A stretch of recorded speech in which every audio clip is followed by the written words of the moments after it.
Welcome, everyone. It's 12 noon, and I wanted to welcome you to the Ontario Caregiver Organization's webinar series. These webinars bring together caregivers and subject matter experts to explore topics of interest to caregivers. We do this to support and engage chosen family, friends, and neighbors who are caring for someone. My name is Susan Pullian, and I've been a volunteer with the OCO for over 5 years. I'm also a caregiver myself and a lifelong learner. I'm very pleased to be your moderator today for a very important topic. Before we begin, though, I'd like to take a moment to acknowledge the lands that we are on today. While we meet on a virtual platform, I want to acknowledge the importance of the land, which we call home. I'm joining you today from Milton, Ontario, which is part of the Treaty Lands and Territory of the Mississaugas of the Credit First Nation. If you'd like to learn more about the lands that you're joining from or would like to share them in the chat, please do so, or you can check out native-land.ca.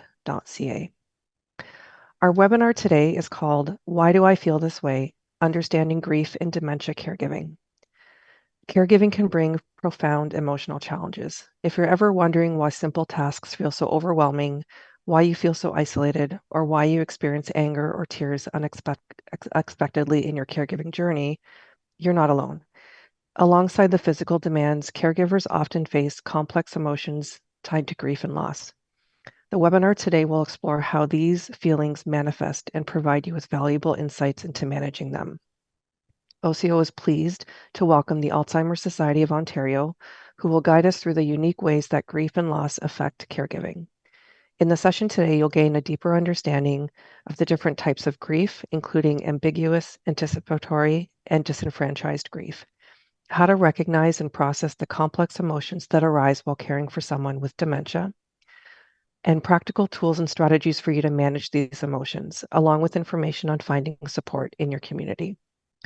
Our presenting organization, the Alzheimer Society of Ontario, offers programs and services to help people living with dementia, care partners, and healthcare professionals get the support they need the most. I'm very pleased to welcome Robin Smart. Robin has been the public education coordinator with the Alzheimer Society since 2005. Previous to that, she worked in long-term care since the age of 16, when she started as a nursing aide. Over the years, she worked in a variety of departments, including dietary, recreation, activation, and for many years as the admission coordinator for a local long-term care home. Robin's degrees are from the University of Guelph. Her master's degree focused on helping people adapt to congregate living. Robin has also worked as a member of a special palliative care team in long-term care and with people living with intellectual and developmental disabilities at the Kiwanis camp at Bellwood. I'm very pleased to welcome Robin. And Robin, when you're ready, I will pass the mic over to you and help us walk through the presentation.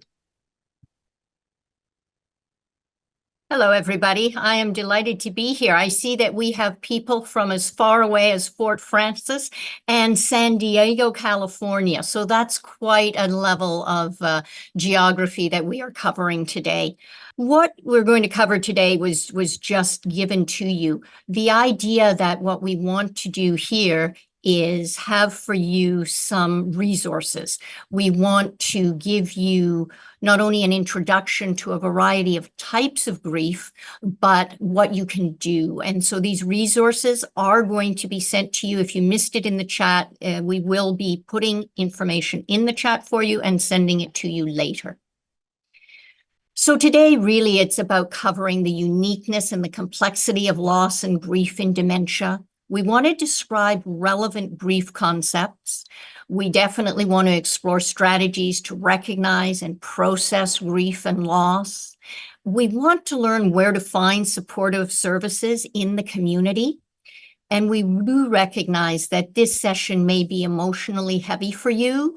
Should you wish to receive support from a counselor at your local Alzheimer Society, we'll show you how to reach out at the end of the session. And of course, you can always receive support from the OCO. So there are many terms that are used to describe your role. If you've showed up today, you might consider yourself a caregiver, a carer, a care provider, a care partner. There are other terms that are used. You may be a spouse, an adult child, a brother, a sister, a parent, a neighbor, a friend, a cousin. Whatever your relationship, everybody on this call today, myself included, are in a position of giving care to somebody. And in particular, today, we're talking about giving care to somebody living with dementia. So we all have something in common. We're caring for somebody in our lives. We're experiencing grief, perhaps, and we are going to look at grief associated with dementia. For consistency today, we're going to use the term care partner. So you're all care partners for the next hour. I'm going to invite all care partners here. If you are comfortable, there is no pressure, but if you are comfortable, think about what losses you have experienced as a care partner, and perhaps you could pop the answers into the chat. Just type them into the chat. The panelists will see them. So what are some of the losses that you've experienced? Change in personality. Yeah, that's common.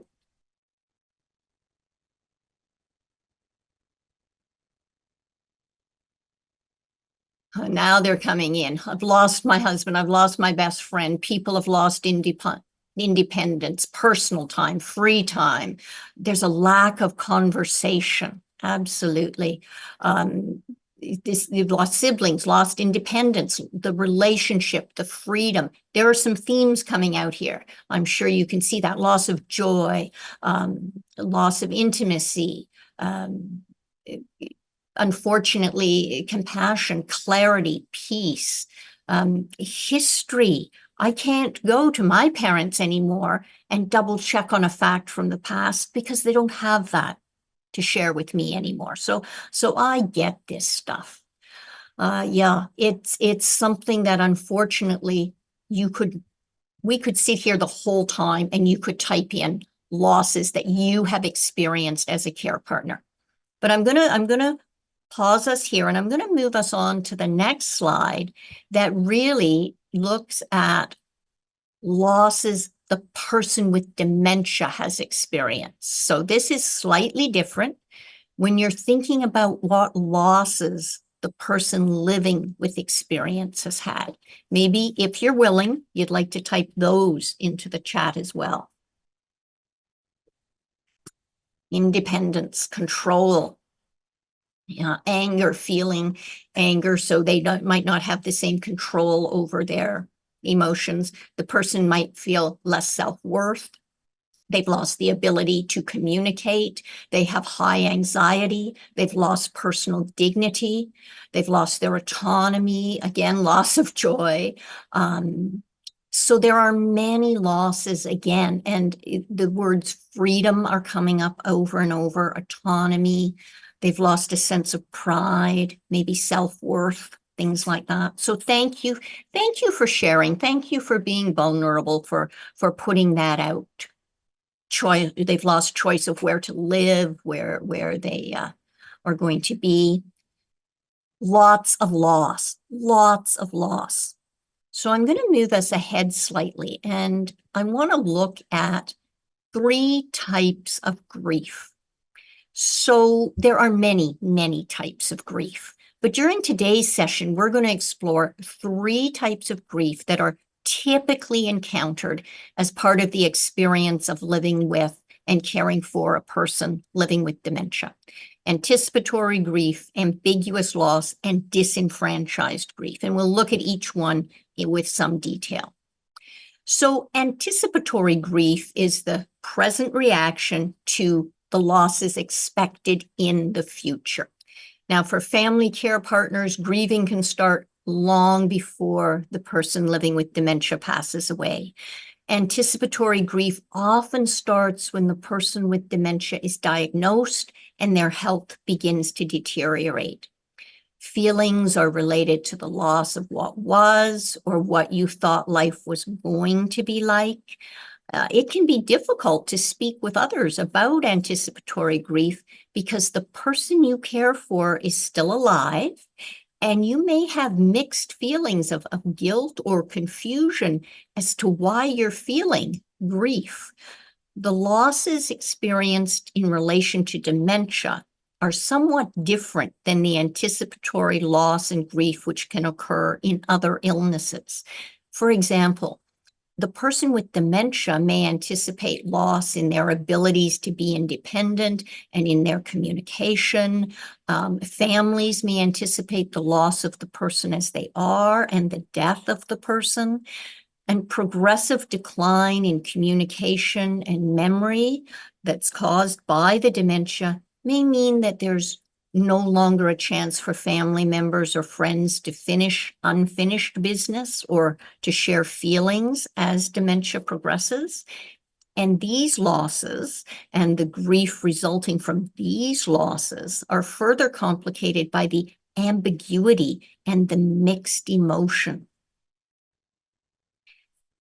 So the pictures on the screen right now, they may illustrate the anticipatory grief that can be associated with dementia. In these pictures, you see examples of hopes and dreams that you may have had, perhaps for your retirement years or for your parents' relationship with your children or for your time with your person.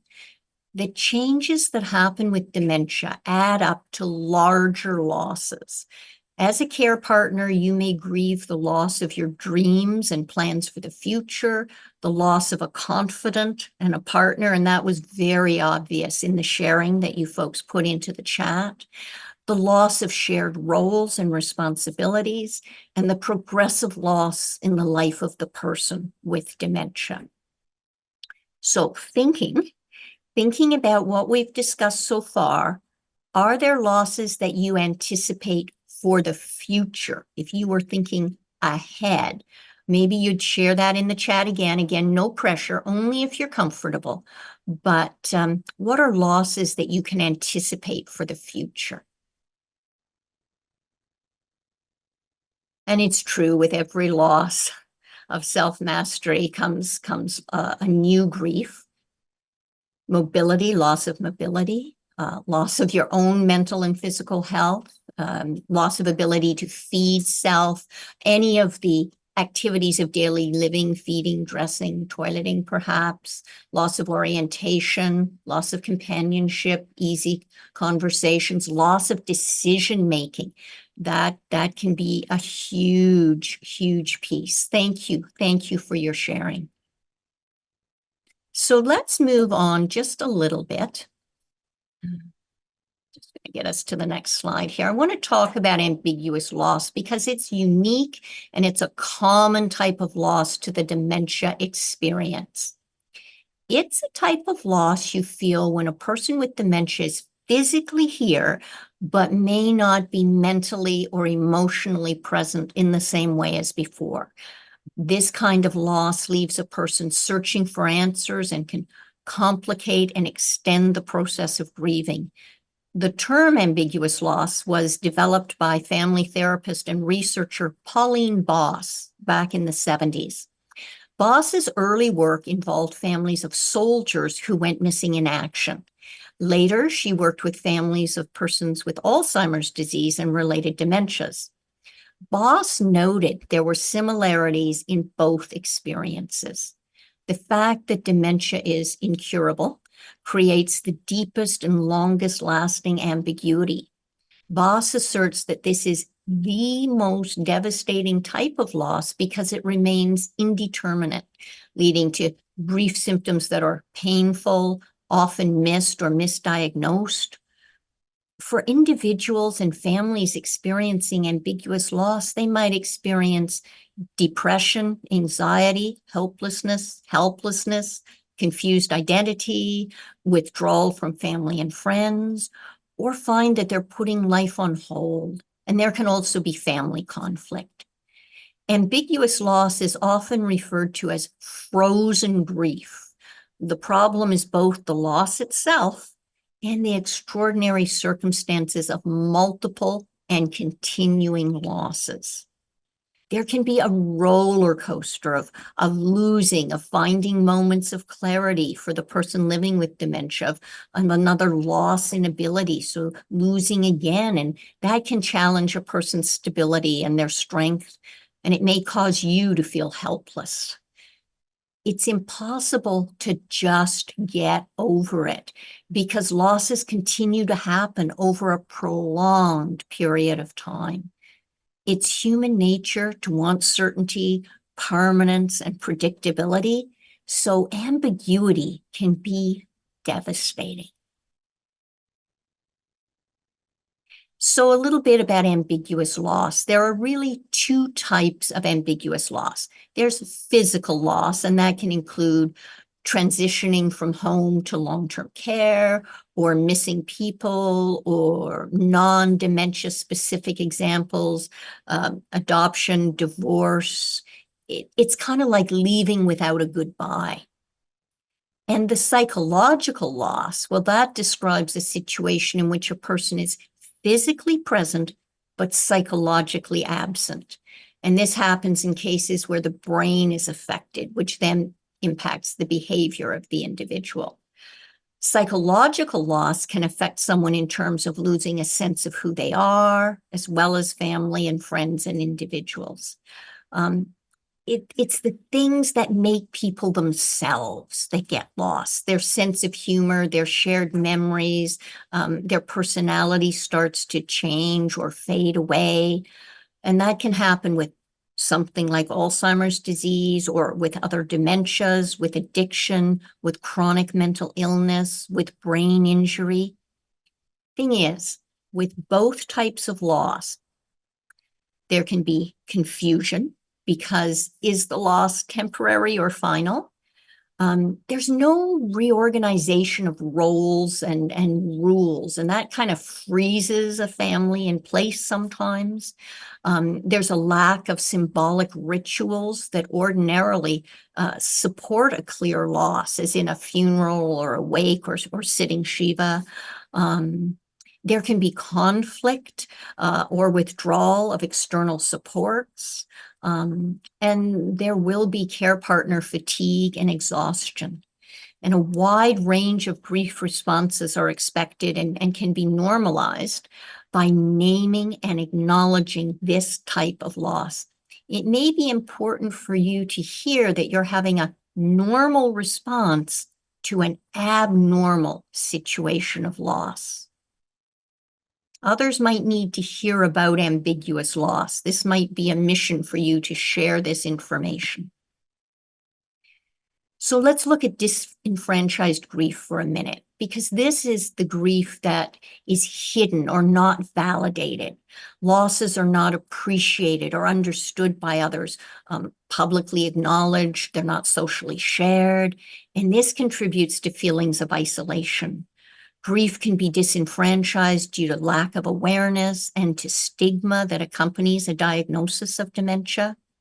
Now, this type of grief may be more familiar to you, especially if you've experienced a loss, but others have not acknowledged the importance of the loss in your life. Care partners often describe how others minimize the significance of their losses, such as the decline in the person with dementia's physical abilities. Others will suggest to a family care partner that the person with dementia appears to look fine, but because of the care partner's intimate knowledge of the person, the care partner, notices declines in cognition or physical abilities that others don't. Or others may not appreciate the psychological impact of the ambiguous losses, which we just talked about. For example, a care partner may express sadness about no longer being able to have a conversation with their spouse, and they may express that to a friend who's perhaps a widow, who might reply, "Well, at least your husband is still alive." And that can lead the caregiver to feeling isolated because no one seems to understand what they're feeling and experiencing, or they might even feel guilty about their feelings. Disenfranchised grief occurs at all stages of the dementia journey for the person, for their families, and even for healthcare staff. Many of these losses and the grief experienced as a result of these losses can occur simultaneously and can be experienced on a daily basis by the person with dementia and by their family and friends. So The loss and the grief that you experience caring for a person with dementia is ongoing. You know that already. It's not a one-time trauma like the sudden death of a family member or a friend. As changes occur, it may be helpful to identify and acknowledge the losses and turn to your circle of support to talk about your grief in response to these changes. So, some changes that may lead to feelings of grief might include losses in memory and cognitive function, loss of a driver's license, the loss of being able to travel together, the need for outside help in the home, move to assisted living or long-term care, palliative care, the dying process, death, and then even adjustment to the loss of the caregiving role. So healing happens when we allow ourselves to feel the pain and grieve the losses along the way, rather than avoiding or denying the grief. You can then move on and adapt to these losses by making positive changes to enhance the quality of life for the person with dementia while taking care of your own needs too. Sounds like a big order, doesn't it? What I'm going to do is I'm going to share a story with you. This is Satya's story. The names have been changed, but it is a true story. When Satya began attending a grief support group in her community, she didn't understand that her way of dealing with her mother's dementia was a grief reaction. And I quote, "I kept thinking I could fix my mother and make her better. I was losing her and trying to find her. I experienced a lot of depression and didn't know why. I had no idea it was grief." So Satya listened to others in the group. She realized that she was grieving, and she came to accept that she could not bring her mother back. Again, I quote, "I understood it was all a little better. Physically, she was my mother, but mentally, she was gone. I learned you have to grieve each one of the losses, feel the loss, and move on. I decided to let it go and just be with my mother." You probably can't imagine how loss and grief can have a positive influence in our lives, but care partners have shared that even through the losses, they begin to recognize what is important and still focus on what remains. So finding the moments of joy, the little bits of positivity can make a huge difference. So let's talk about grieving styles for a moment. People will respond to and cope with grief in different ways. It's a process. And it has a meaning and a timing of its own. Everybody has a very individual journey.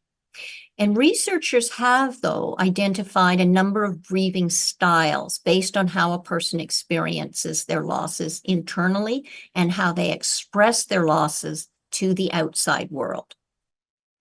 So intuitive grievers tend to experience their grief as waves of feeling, and they show their feelings externally to others by crying or talking about their loss, connecting with others about their experiences.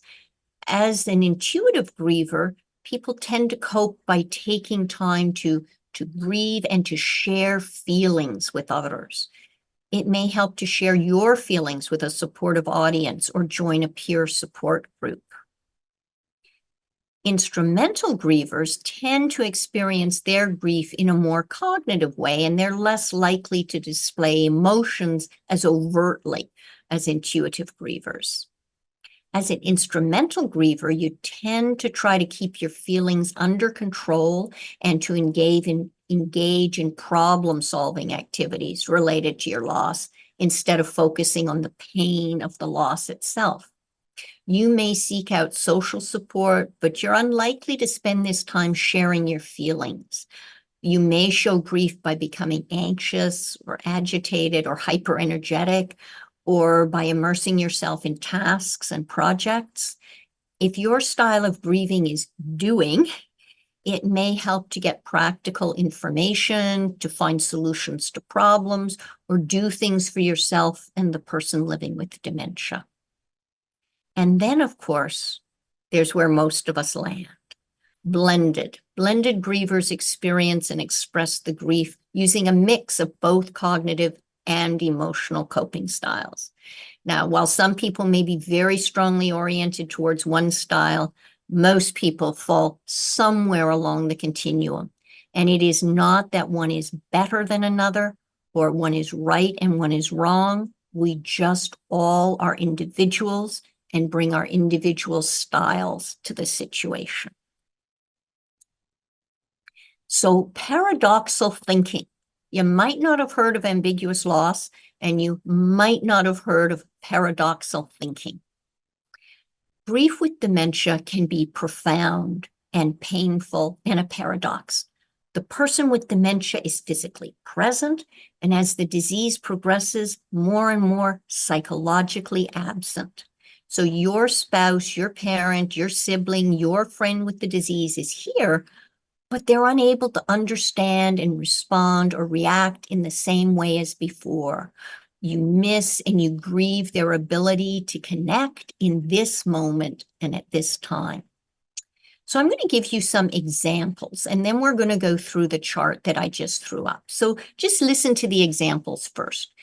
You may feel married and not married to your spouse with dementia. Even though a parent is always a parent, you may feel like both a daughter and a parent to your mother or your father with dementia. You are both a care partner and a person with needs. You may love the family member with dementia deeply and feel hurt that they don't seem to know who you are. You may want the person with dementia to live as long as possible and yet wish for their pain to end. These ambiguities are normal for the disease, but they can cause confusion, they can stir up mixed emotions, and they may make you feel uncomfortable. If you're experiencing these conflicting feelings, it's normal and it's common, and we encourage you, reach out.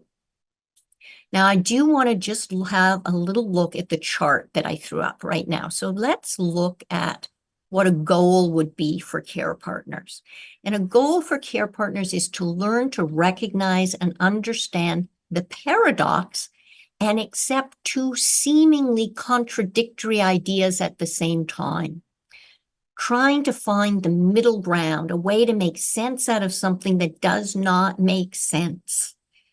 Try to avoid absolute thinking, such as acting as if the person is completely gone or being in denial that changes have occurred. Instead, learn to hold two opposing ideas in your mind instead of focusing on one extreme, such as seeing the person as both here and gone. So here's how one daughter taking care of her mother started to look at ambiguous loss differently. Something is lost, but something is not lost. So I started to look for things that were still part of my mom. She still has a sense of humor, and I can share a laugh with her. She still has an emotional part to her. So I zero in on the emotions of an event because that's a level where she can get it. Paradoxical thinking takes practice. To make this mind shift, practice changing how you view the losses you are experiencing by replacing either or thoughts with both and thoughts. And that's paradoxical thinking. So let's look up on the screen for a second at the blue box.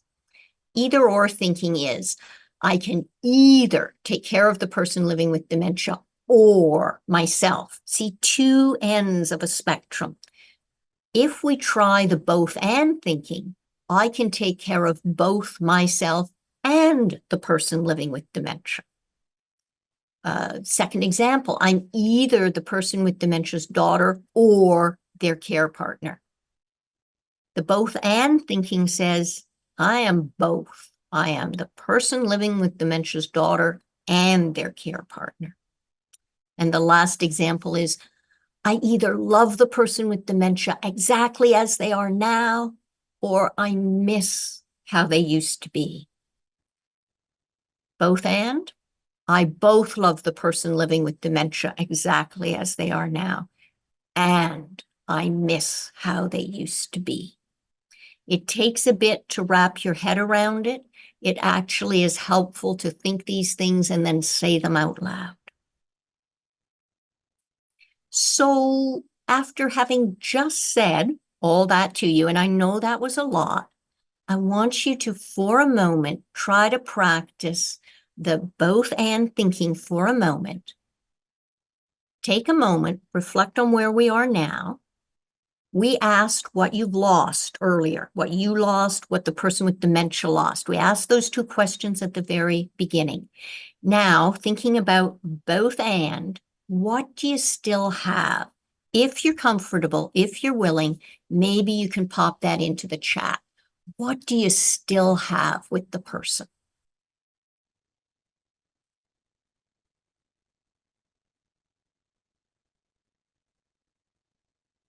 Someone to hug, yes. Playing games, reading, uh, laughter. People still want to help, a hand to hold. Laughter, love, yeah.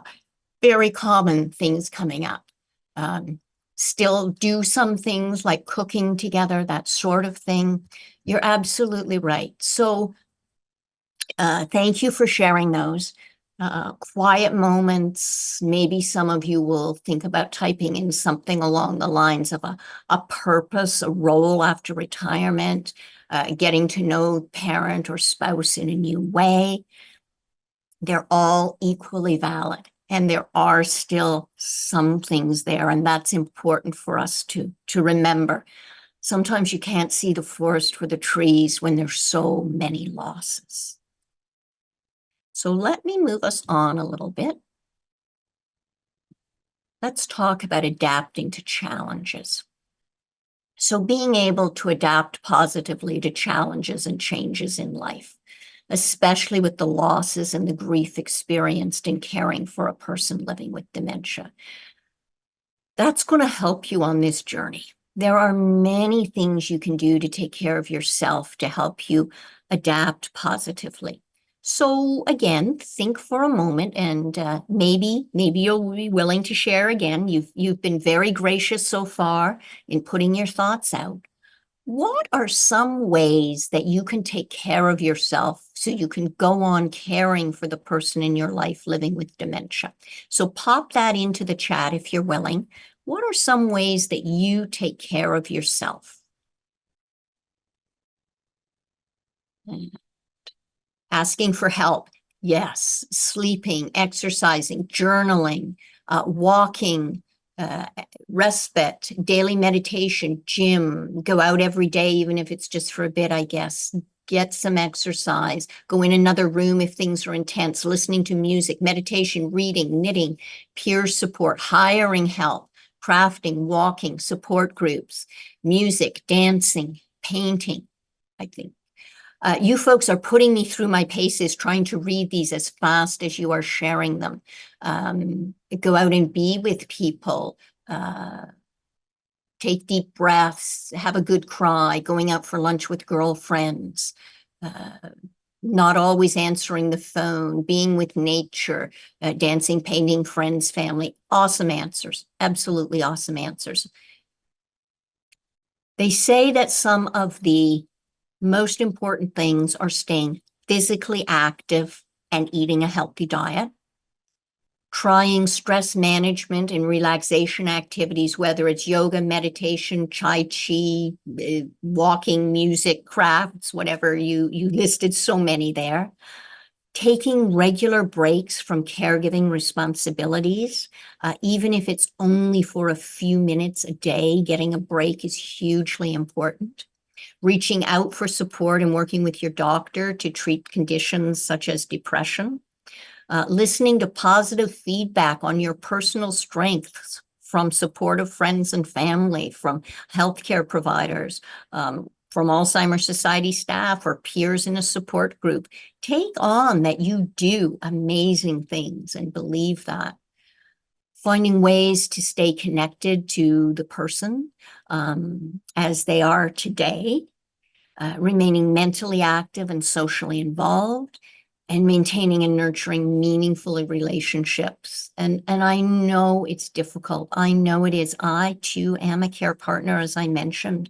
It's also important to be realistic about how the disease will affect the person over time and will affect you. So your self-care will not only help you and the person living with dementia, but your self-care will help sustain you after when the person living with dementia is no longer here. Your local Alzheimer Society, they have lots of programs and services to support care partners, their support groups. We're going to review how to contact the Alzheimer Society later.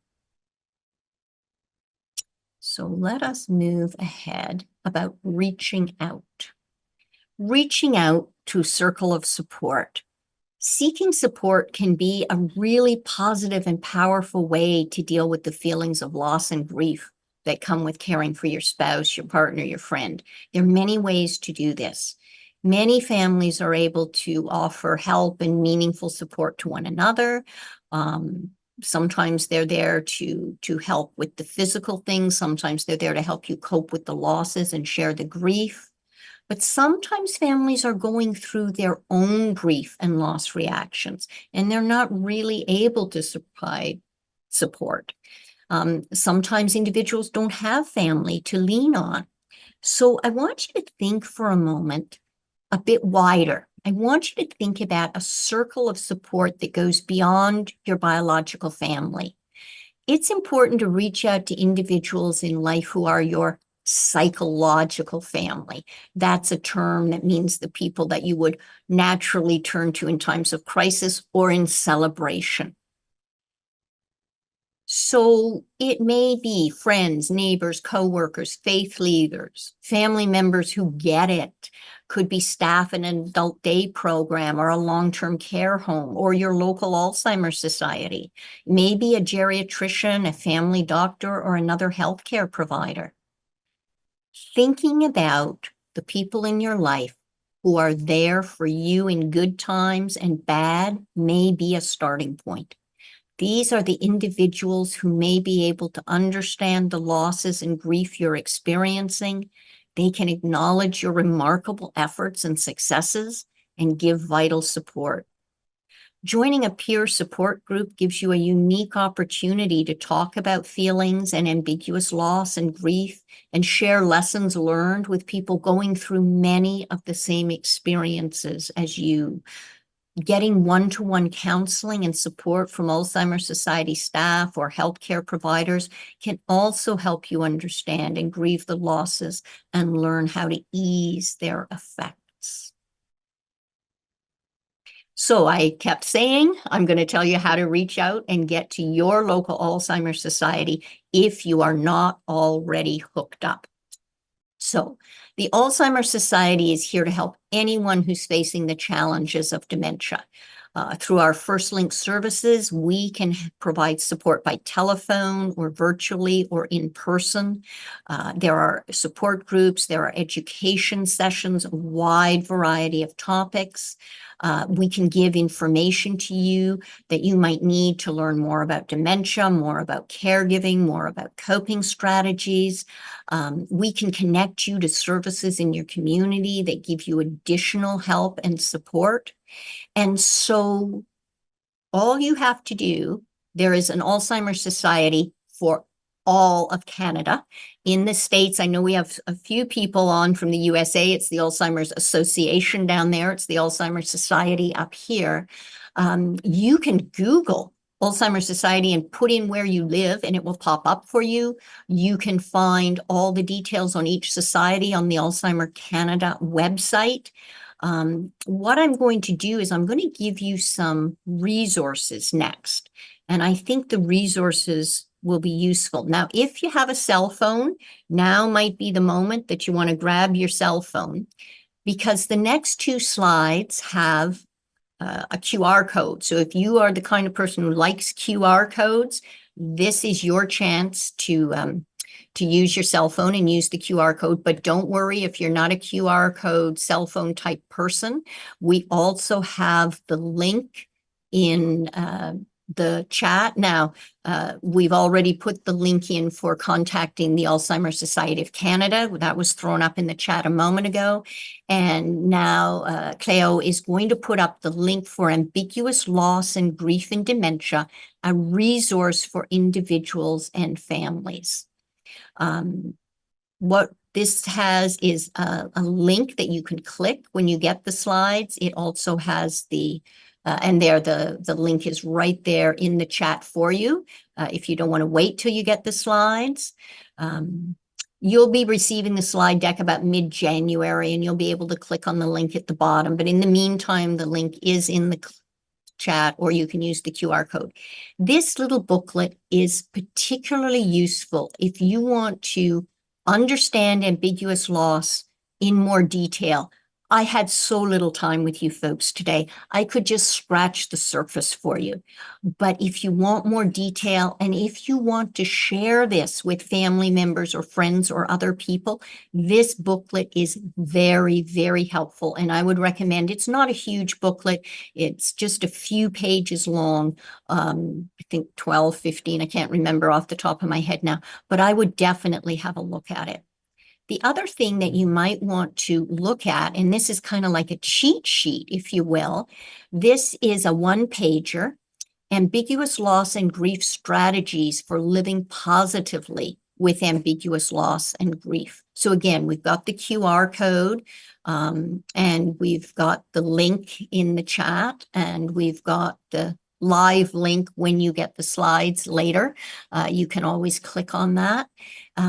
If you want to share the information and you don't think a person has the booklet wouldn't suit them entirely, you might want to use this little bit of a cheat sheet, and it's a good reminder for yourselves.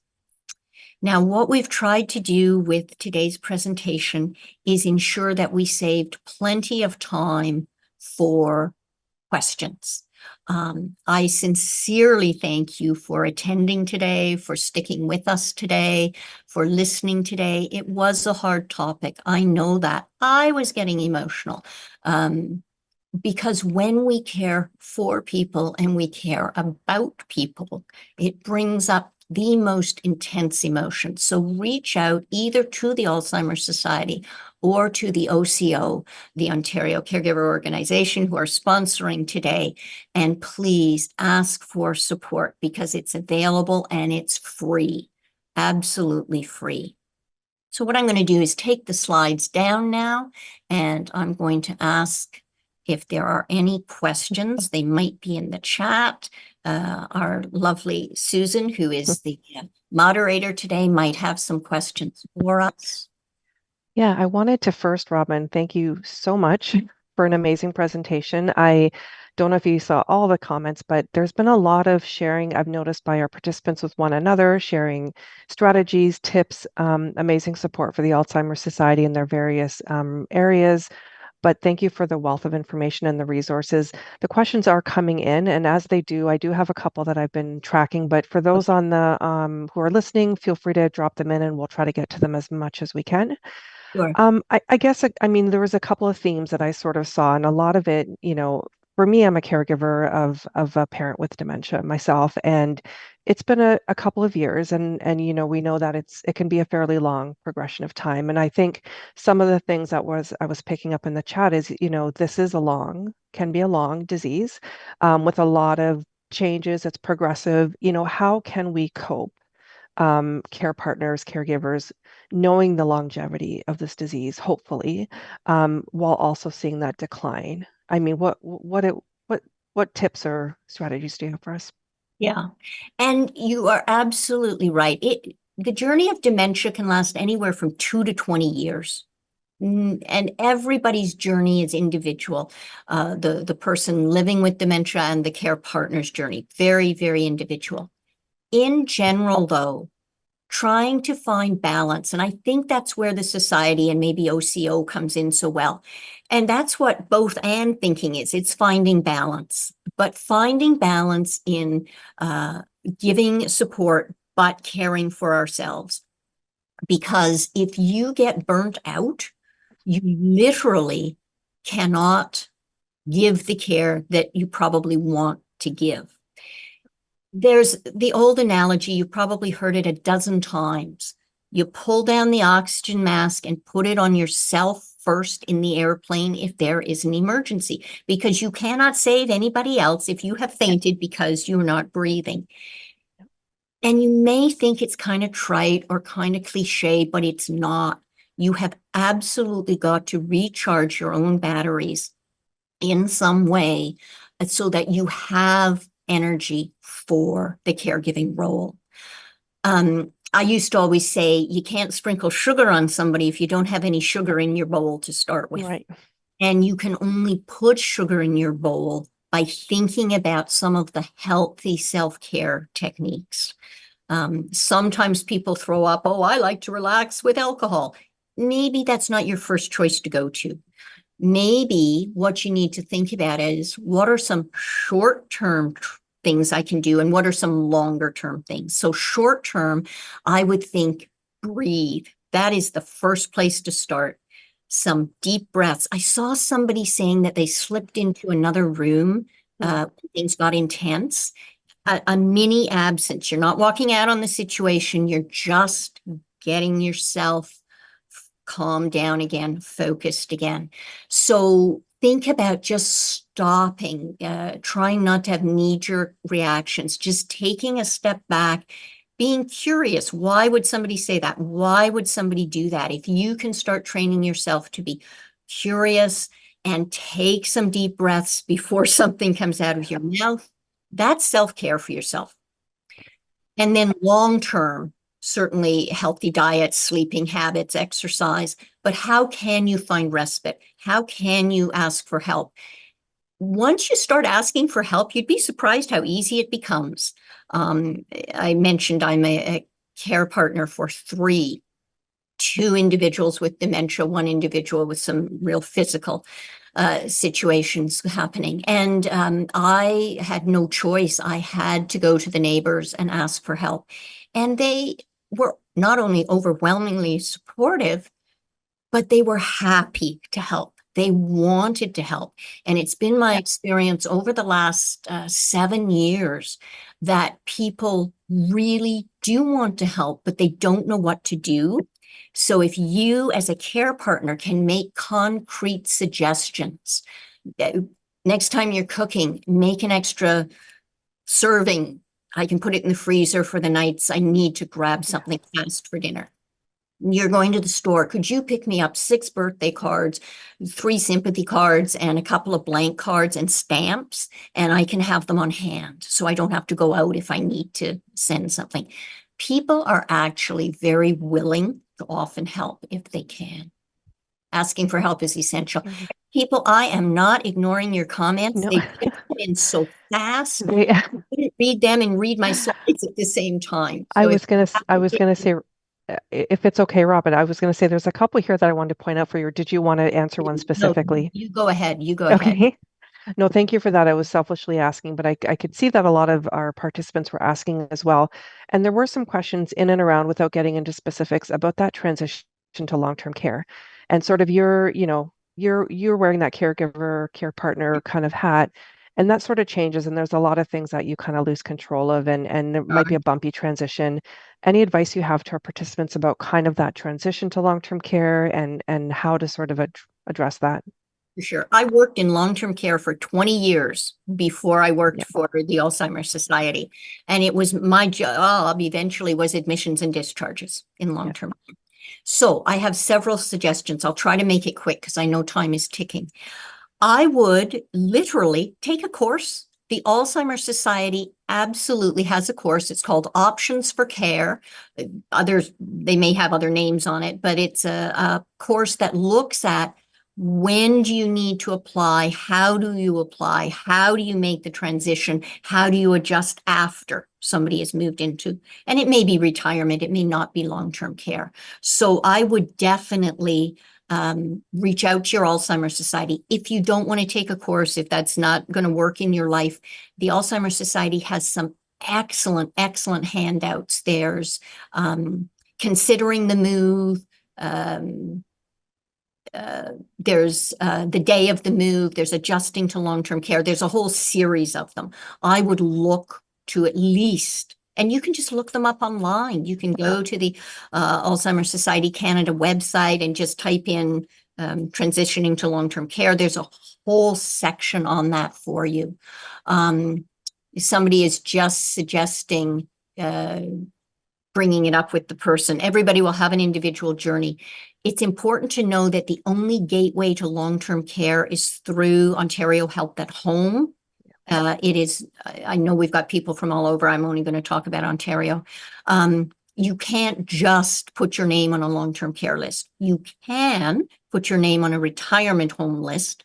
It's a different kettle of fish, but you can learn all about the differences and how you negotiate getting on lists.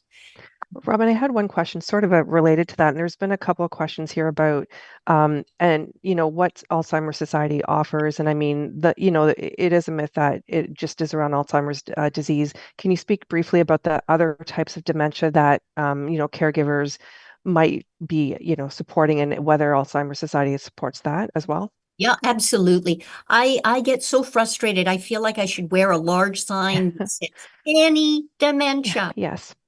We are the Alzheimer's Society only because Alzheimer's disease was the most recognized name, the most common type of dementia that there is.